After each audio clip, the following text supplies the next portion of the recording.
Eto na mga kabasketball, preparation ng ating Gilas Pilipinas kontra sa New Zealand hindi na aabot ng isang linggo.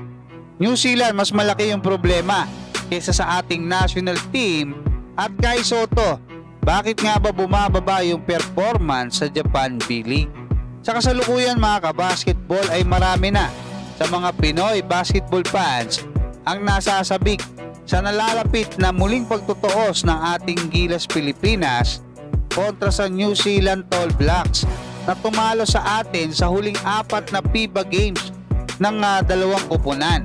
Ayon sa naging interview ng Inquirer.net sa Gilas Pilipinas Assistant Head Coach at Team Manager na si Richard Del Rosario, ay inaasahan nilang maagang makakabalik sa Pilipinas si AJ Edu bago pa magsimula yung kanilang training camp sa November 15. Mas magiging maganda kasi kung maagang makakapunta si AJ Edu diyan nga sa practice, no, bago pa dumating yung November 15 para makasabay siya sa kanyang mga teammates dahil marami na siyang na-miss na mga training session ng Gilas Pilipinas dahil sa kanyang injury. At dahil nga sa nakaschedule na ang laban ng ating Gilas Pilipinas kontra sa New Zealand sa darating na November 21, ay wala na ngang isang linggo ang magiging paghahanda ng ating national team kontra sa New Zealand.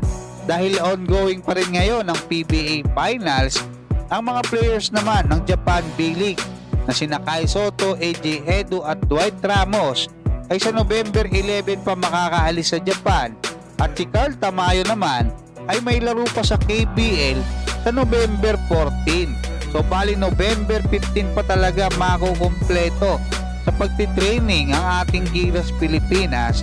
Most likely diyan pa rin yan sa Calamba, Laguna. Pero wag tayong malungkot mga kabasketball dahil mas malaki ang problema ng New Zealand All Blacks dahil mas maiksi yung kanilang magiging practice, dahil alam naman natin na halos lahat ng kanilang mga players ay naglalaro sa NBL Australia.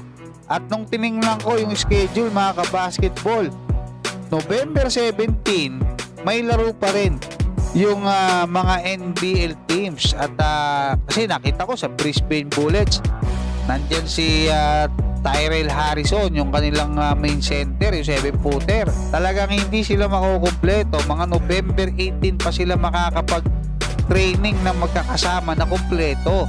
Eh syempre kailangan nilang bumiyahin ng November 20 kasi November 21 magaganap yung laban dito sa atin sa Pilipinas. Patungkol naman dito nga sa ating pambatong si Kai Sotto mga kabasketball, kapansin-pansin yung pagbaba ng mga numero niya, especially doon sa huling dalawang laban ng Koshigaya Alpas kontra sa Sunrockers Shibuya. At ayon sa mga reliable sources na nakakausap natin mga kabasketball, walang injury ngayon etong ating pambatong si Kai Sotto.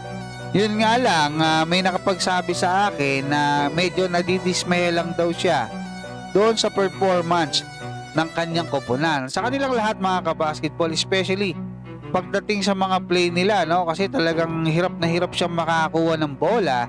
Kahit nga sa mga low post mga kabasketball, kumukuha siya ng bola, hindi makarating sa kanya. It's either natatapik or malakas or mababa, nagiging turnover mga kabasketball. At yun din yung isang tanong ko bago pa magsimula itong season ng Japan B-League, kung may mahusay ba silang point guard. Kasi kung wala, diba, kasi galing sila ng Division 2 eh.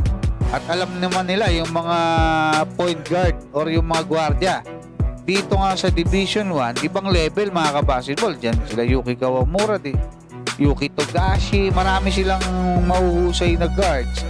Ngayon, kung na-anticipate na sana nila na hindi kakayanin ng mga guards nila, kumuha sila ng isang import na gwardiya ang laruan na magaling gumawa ng play.